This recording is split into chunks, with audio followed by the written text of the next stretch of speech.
इस वीडियो में हम करेंगे कक्षा 8 का प्रश्नावली 3.4 का प्रश्न नंबर 3।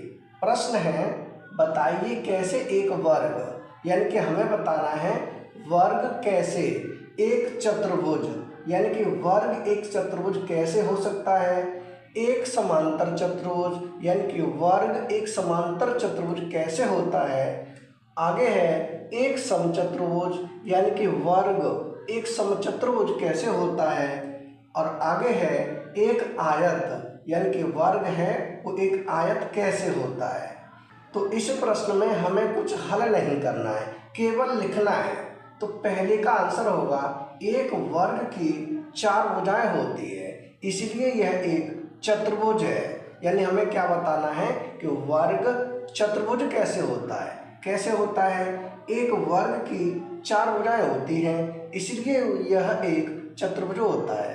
यानी वर्ग की कितनी भुजा होती है, 4 होती है, इसलिए ये क्या हो जाता है, चतुर्भुज हो जाता है। दूसरे नंबर पर है एक समांतर चतुर्भुज, यानी कि वर्ग एक समांतर चतुर्भुज कैसे होता है। तो इसके लिए है एक वर्ग की सम्मुख भुजाओं का योग समांतर होता है।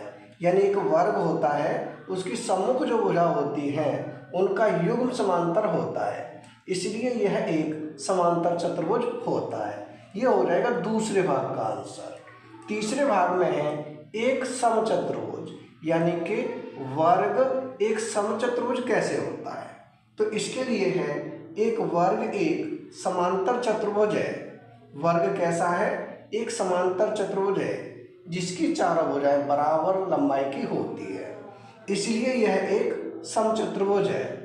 यानी वर्ग में क्या होता है कि उसकी सभी भुजा होती हैं, बराबर होती है, इसलिए क्या हो जाता है, समचतुर्भुज हो जाता है।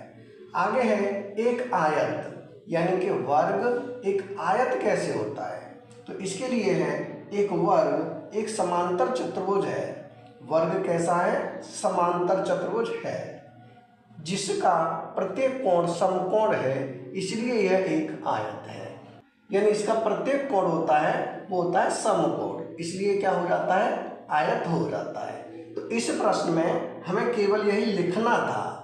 यानी कि प्रश्न नंबर 3 हो चुका है कंप्लीट। अगर वीडियो पसंद आए तो लाइक करें, कमेंट करें, अपने दोस्तों के साथ शेयर करें। धन्यवाद।